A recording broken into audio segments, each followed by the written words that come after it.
Hi everyone, it's Kamal Gurung, your trusted real estate advisor. Today we're talking about the top 5 mistakes buyers make. Mistake number 5 is not getting a pre-approval. When it comes time to buy a property, the first step always should be to get a pre-approval done so you know how much mortgage you qualify for. Because if you don't know how much mortgage you can get, you also don't know how much property or property types you can be buying into, what kind of price range you should be looking at. Okay, so definitely get a pre-approval done first. 3 things about pre-approval. First, a pre-approval is not a guarantee from the bank. It is just an estimate from the bank of what you could qualify for in terms of mortgages. They are under no obligation to follow through with the pre-approval, so you have to understand that. Second thing, I always recommend to my clients to get at least 2 pre-approvals done. One through the banking system, so you know what the banking system is going to lend you, and 2 through an independent mortgage specialist who can go outside of the banking system to offer you other options outside of the banks. Okay, so get 2 different pre-approvals done so you know all your options. Now, last thing about pre-approvals, when you're putting in an offer, and if your offer is identical to another offer going in, but you're pre-approved and the other parties are not, your offer is going to look stronger because as far as the seller is concerned, they will feel more comfortable dealing with you because you've already had a pre-approval done. Okay, so definitely get pre-approved first before you start. Mistake number 4 is choosing the wrong realtor and overstretching your finances. In the Greater Toronto area, at the end of 2017, there were almost 50,000 licensed real estate agents. Of that, almost 26% did 0 deals last year. Another 49% did between 1 to 6 deals. That's almost 80% of all agents working on a part-time basis last year. Now, if you look back the year before and the year before that, what you'll find is the percentages stay fairly consistent. There's a lot of part-timers in this industry. So definitely do your due diligence. Make sure you're dealing with an experienced agent to take care of your needs. Now, when it comes to finances, you should be budgeting between 30 to 35% of your combined household income for your housing needs. Okay, that's mortgages, that's utilities, that's property tax, home insurance. About 30 to 35% of your income should be, combined income should be going towards the housing needs. Anything above that, you might be stretching yourself too far.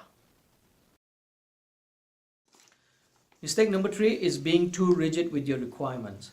The property that you're going to be going out to see and eventually putting in an offer are going to be subdivision homes. These are not custom built homes specifically to your needs. So you're not going to find everything you want and need in a house.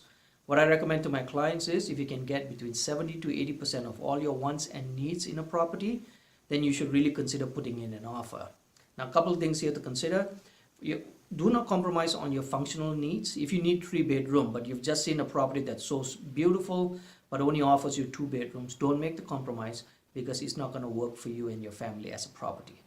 Now, once your functional needs are met, definitely pay attention to the layout because that's the space you're going to be occupying on a day-to-day basis. The layout has to work for you. It has to make you feel comfortable living in there. So once the functional needs are done, pay attention to the layout and take it from there. Mistake number 2 is lowball offers. You found the property you like, you put in an offer, it's a lowball offer. Now, one of the things that can happen is the sellers can get very upset. In fact, they might get so upset that they may not want to deal with you at all. Even if you say I'm willing to come up in price, they may just want to eliminate you altogether and not deal with you at all. So you basically lowball offer can really work against you. Now, the second situation is where a lowball offer can be used to get a better offer elsewhere. A while back, I had a condo for sale. We received a lowball offer. I recommended to my sellers that we engage them for the time being. We didn't have any other offers. So we signed back at a price and terms and conditions that we wanted. Now, we were going back and forth over a few days. During this time, property was still on the market, and soon enough, somebody else liked the property, came in with an offer. So now we had a multiple offer situation. So what I did was, using the lowball offer, I managed to get the other offer to come up in price and terms and conditions to where my sellers were happy, and we got a deal done. So basically, I used the lowball offer to get the deal done on the other side. So lowball offers can really hurt you. Mistake number 1 is doing it yourself. Now, you click around on the internet, you see a bunch of properties, you see a few you like, and eventually one that you want to put an offer. Now, what can happen is some buyers are actually going directly to the selling agent and asking the selling agent to represent them in the transaction. The selling agent is already representing the sellers.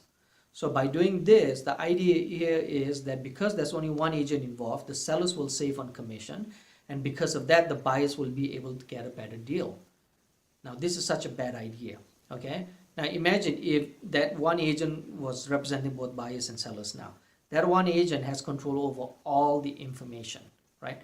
And if that agent is not honest, that agent can really manipulate the situation to get a deal done. They may tell you what you want to hear. He or she may be telling the sellers what they want to hear just to get a deal done. May not be to your best interest. So when it comes time to buy a property and hundreds of thousands of dollars are involved, what you want is you want a clear, transparent transaction, and you want somebody who's going to be absolutely unbiased and absolutely no conflict of interest representing you for the transaction. Because think about it, at the end of the day, you're not even paying the commission on the transaction. Those are the top 5 mistakes buyers make. I have a lot more information on my website if you want to check it out, or if there's a topic you'd like us to cover in future, definitely get in touch with us. And as always, all real estate is local. If you want to find out what's going on in your neighborhood, definitely get in touch with us and we'll get you the information. Thank you very much for your time. Take care.